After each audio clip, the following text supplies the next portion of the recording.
Hello again, it's Noob and you watch my side channel Side Noob, and I put all my alternate content and extended content on here. Now normally I would do say a video relating to my main channel first. On my main channel I'd do that, and then if I want to do an extended discussion or a reassembly I'd then do that on my side channel. Okay, makes sense. This time I'm going to do something slightly backwards in that this is sort of the main video of me making something, which will then be featured on my main channel later on. What am I doing? Why am I so cryptic? Well, you'll understand when I show you. So, as part of various swaps, trades, gifts, etc., I have ended up with two padlocks like this. Different brands, but these are essentially empty. They're blank padlocks. All of the pinning isn't done. All the caps aren't in. You've got the core here, you've got keys. And it made me think, well, these are brilliant, but I don't know really what to do with them. And then I had a flash of inspiration that whilst I have made sort of challenge locks before using these Sparrows check pins, which were designs based off my original checkers and chess pins concept, I never really pinned up a padlock, like a sealed unit, so which you can't go in and gut, something which will retain a bit of a mystery. So I'm hoping whoever I eventually send these padlocks onto doesn't watch this first, because they will know the bitting. If I do send them on, I'll expressly forbid them for watching. That's the only thing I can do. And then, in a small flash of what I hope you think is inspiration, but it's probably madness, I actually had them engraved at a local engraver's. And these are just exactly what they are. They're check pins, they're by me, and I think that's what we're going to go with. So let's just show you this one. I've got, oh, there you go, shackle first, bit of a core there. There's all sorts of bits in this that need to go together, and hopefully we'll do a bit of a sort of a reassembly of these locks on video. You see that this is also engraved. This one did come with a few surface scratches already, but really, you know, it's only a bit of fun for whoever I send these on to. I'm not really going to do them as pass-arounds, although I'm not against the idea. It's just that I guess that the chances of it actually being passed around for a long time is relatively slim, in my experience. So, yeah, they're just going to start off as gifts, and whoever I gift them to can do whatever they want with them at their own behest. Right, where do we start? Well, I think realistically, I want to use as many of the pins as possible.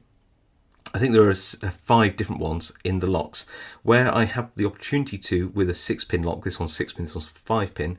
I am probably going to use a standard pin or something from the kit to keep the core from moving about a bit. The 5-pin, I might have it wobble about a bit, which is what happens when you end up with like spool pins in there, just so I get the maximum amount of pins. It should make sense as I go, but I've got a little bag of those check pins there. Then I guess the other thing is, so we need to do pinning, but to do pinning of the driver pins, we need to get them in the right order and put them in a bitting which makes sense, and the positioning right, and all those kind of things. Again, it'll make sense in a second when I show you, but I do need to put key pins in here. And if I have key pins, then I need to have a key that's cut, which is like, well, how do I do that? A lot of key cutters, just key cutters, locksmiths would probably have to do it. Lots of key cutters, they won't just be able to like cut a random bitting. They don't have the sort of equipment, and sometimes even the expertise in. I'm just talking like somebody who does key copying, should I say? But I do have a whole load of keys, and I found a key which had some pretty reasonable bitting on it, and I've got a couple of them, and I matched them up to the sort of the bow here and the shoulder and the tip, and I thought, well, okay, this was cut to this key. Doesn't matter if it's the same, all correct blank, which it clearly isn't. The fact is that the key cutter, just a normal key cutter, would be able to run up and down here and cut a key for me. So I chose, like I said, something with a good bitting, lots of ups and downs out of my collection. Limited choices, but it did allow me to get a key cut from the blank. So there you go. And it works brilliantly. So that gives me a nice bitting to work with. Same with this lock here. Again, I had a look in my collection and I found a key which was a 5-pinner with a reasonable bitting. Again, I'm looking for those nice ups and downs, limited to what I have in my collection, but I thought, well, that would be something which I could get cut as well, and absolutely I have. Now, why do I keep one blank? Well, I kept one blank for this video, and the fact that the lock only needs one, and anybody who receives this will get the blank anyway, they can do what they want with it. So, you know, it's multi-purpose. And on this one, which obviously has some kind of chrome finish, you can see how it's just been worn away, and you can see some of the brass underneath it. But there you go. So now I've got some keys with the bitting. Now, how do I match the bitting to pins? Well, they both come with some pins. Here are some key pins and driver pins there, but they're all sort of the same size, and same with this lock here. There are some key pins and driver pins in the bag, but they're all one size. There's the key pins, for example. Not particularly useful, but I do have a pinning kit. Let me just go get that for you. This pinning kit is ginormous. I can't fit it in camera shot at all, but it is full, and it was a very, very kind gift. And what I can do here is I'll just grab a pair of tweezers. There we go. Oh, which come with my gut wrench. I'll put that just over to one side. Is I can basically just go through and put the key in. So here is the cut key to the 6-pinner. Put the key in. If I want to make sure it's actually held in properly, I can put it into a core holder like that. So it frees me up from holding the key in properly, and I can just go through and I can look at the sort of pins and go, that one's relatively deep, so I'm going to start somewhere here and try one of these and just pop it in and see how it goes.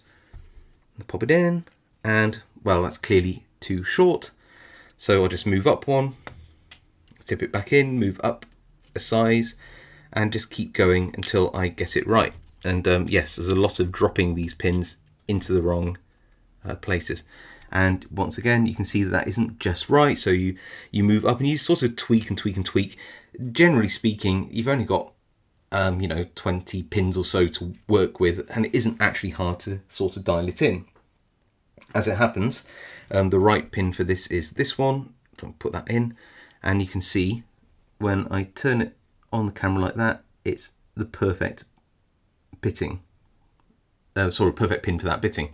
There you go.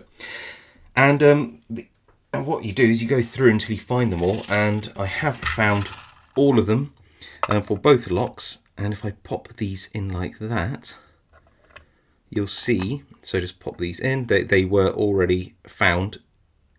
Clearly going through them one by one will make, well, somebody would be interested, I'm sure, but it's really just about finding the right size pin for the lock. And that just takes a wee bit of time. Does it turn? Yes, it turns very smoothly. You can see there that it's about right. And again, is it important that it's exactly right? For example, the bow, the key tends to lift it down a little bit. So if I move it up, you'll see it's perfectly flat. Anyway, look, that's basically exactly the right pins for this lock. And same with the other core. If I can find that, it must be somewhere around. If I just gently move that out of the way, I'll find the other core and we'll pin that up too.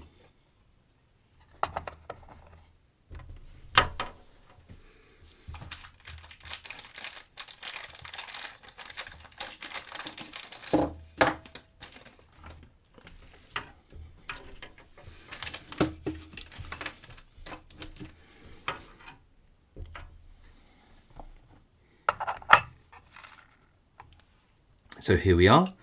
Get my plug holder again, put the key in place, and again I found all these pins already, so I just need to populate them in, and you'll see that these are good enough for their purpose.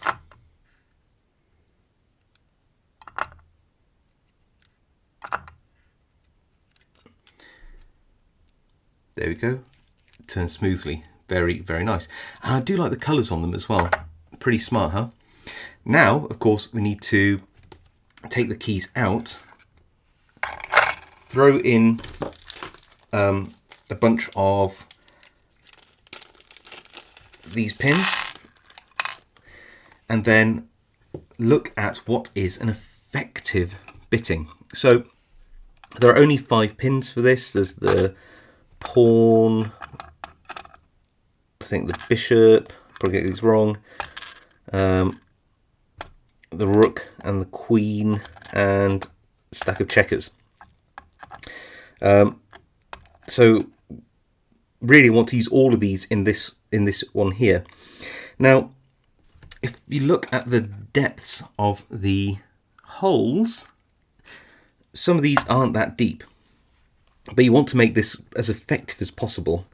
So where you got the most shallow, this is a hard one, but I might just go with the with something like the rook, like that, which isn't brilliant, but there we go. Where you got the most deep, I might try and find one with a really nice spool like this, and just pop that into one of the chambers. Hard to know which way up, but I'm just going to go in this way. That's going to be a really deep spool. And I've got another deep one. I'm just going to put in the serrated. I might put the serrated one right at the back, actually. I think that might be quite effective. And then with these ones, I might just put them in like that. And I think maybe 2 won't be particularly effective, but I think that that will be a reasonably challenging bitting. So I'm just going to take these out and pop them 1, 2, 3. That's a very deep spool. 4, and some nice serrations. We'll probably get about 5 serrations on that, which should be really nice. Okay, so let's take this out, swap it over with the other core, the 6 pin. And what I want to do again is this lock comes with a standard pin, and I want to try and use a single standard pin, which is quite long actually as it happens. So I'll show you. Try and get that for you.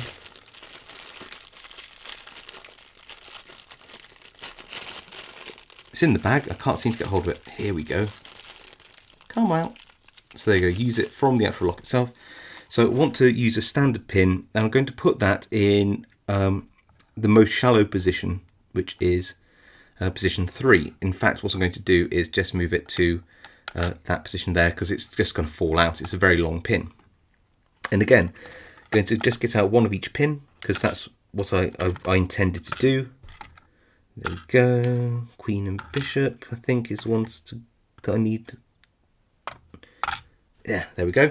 Which leaves me 5 left. And ignoring 3, let's put this pin upside down in the deepest one, like that. So it'll act a bit like a T-pin, I'm hoping.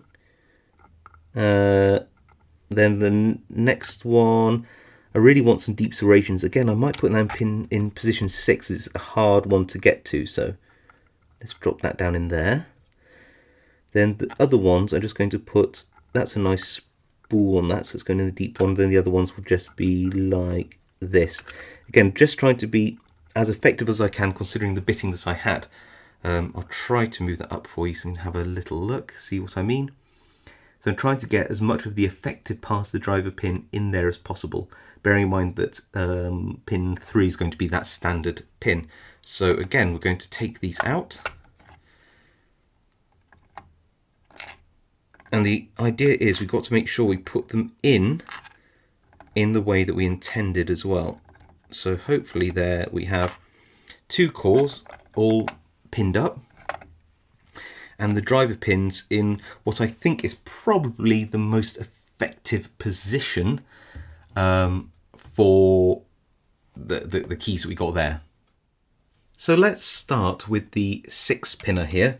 And I only have 1 shot with pushing the plugs in, so let me show you that. So here they are. These are to be tapped into these holes here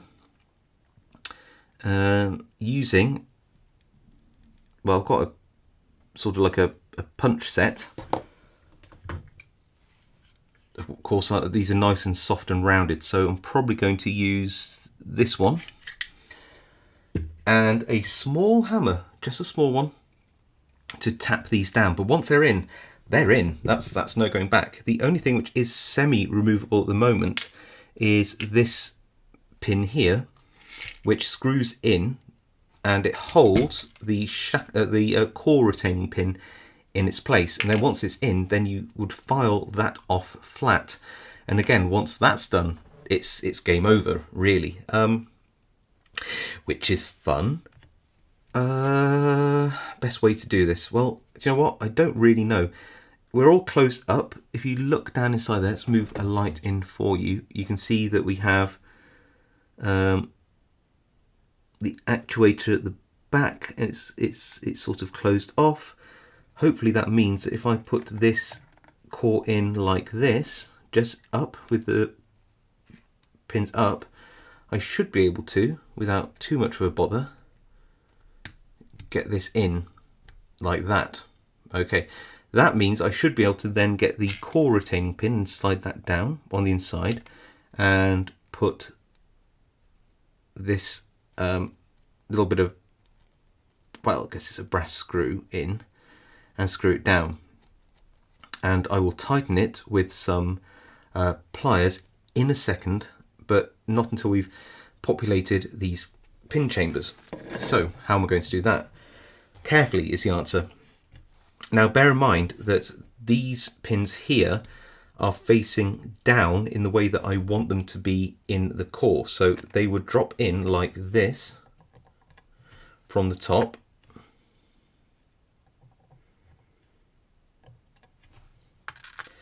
Nice long standard pin, not too long I hope. 4, 5, and this doesn't matter which way around it goes, 6. Then we would drop in the springs, and yeah, they just about are long enough for these pins. So you'll see that actually for pin 3, they're just coming up to the top. So the pins I'm using here aren't necessarily long enough. That is the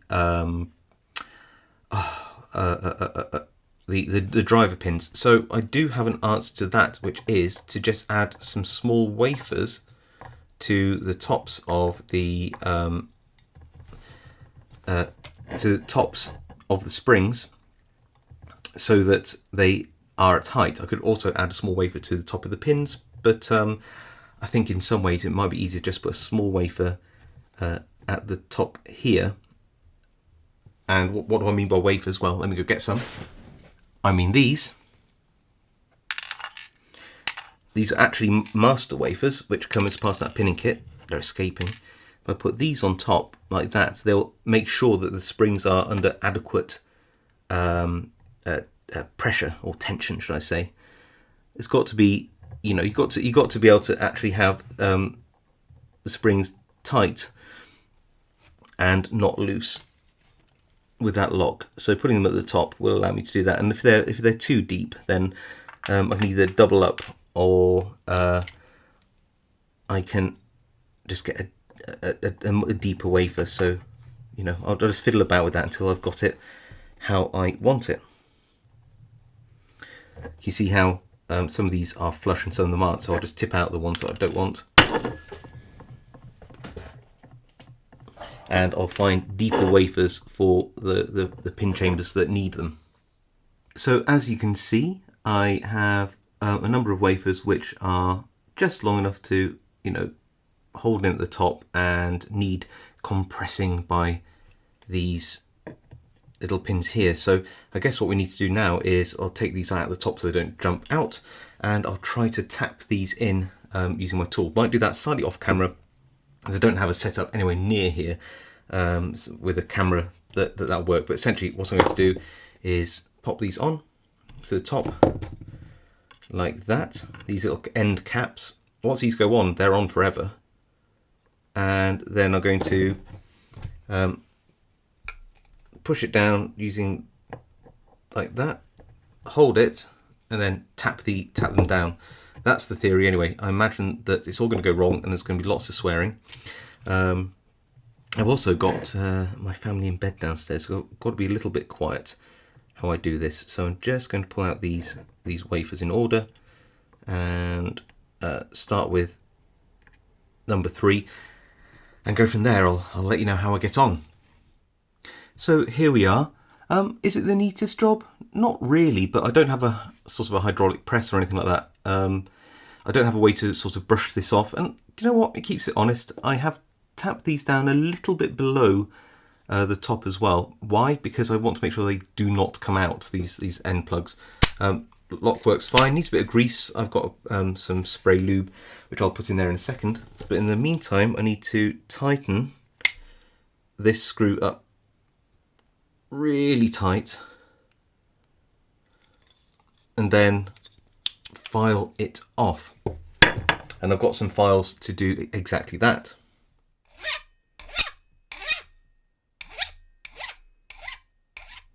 And there we are. I don't want to do any more than I've done. I'm pretty happy with the results. It will serve its purpose very well. It works, which is the most important thing. And yeah, it's all filed. It all works. Yeah, I'm pretty happy with that. Just going to add a little lubricant to it, and we'll have a go at picking it on my main channel. I think then we need to do the next lock. This one, haha. So this padlock is a little bit more complex. I've taken out all the bits that I need. So I've got my driver pins there, the very long springs, the little plugs which will need to be tapped in. Then I've got some metal bars, which one is for core retaining, which is that one I believe, and then this one is for the shackle retaining pin. So that's a different way of doing it, and both of those got to be tapped in. I think then you've got the shield, which goes here, which is at the end of the plug. So I'll put that there. This, which be tapped on at some point later to go in here, which I'll probably do very badly. But I believe that the first thing to do is put the shackle spring in. Then we'll need to push this down like that. And we'll also need to put in, actually it's unrelated because it's only single, so we don't need that one just yet. We'll need to put this spring in, followed by the pawl thing here like that. And we need to get that aligned perfectly and then push it in. The spring itself locates in a little hole in there, so that's okay. We need to make sure that this is the right way round, and then push it in, and then put the core in, essentially, and try to get that to bite in the right way, and then that will hold it in. So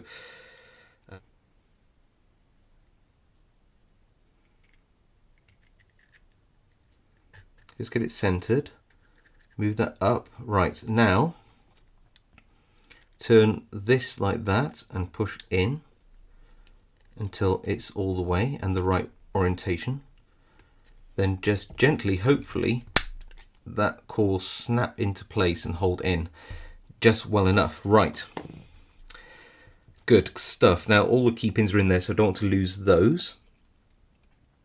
That's in there, and the shackle is here, so let's try and put that in.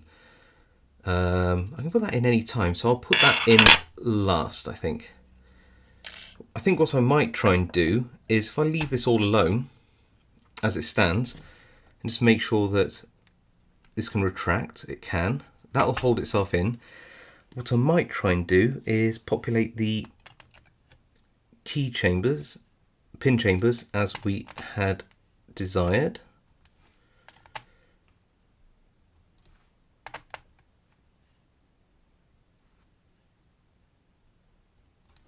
Four and the last one, 5. Pop the springs in, which are nice and long. And do you know what I might do now? is just quickly try to tap these in, again using my punch set. Okay, so that's good. Before I test it, I'm going to just, I've got these 2 pins, same length. One goes down here, which is a shackle retaining pin. And I should be able to poke that down with another one of these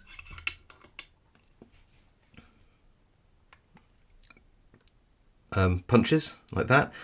And then, again, we've got a tapered pin here, which we can just pop in like this, and then you hit it with a hammer a few times with a punch.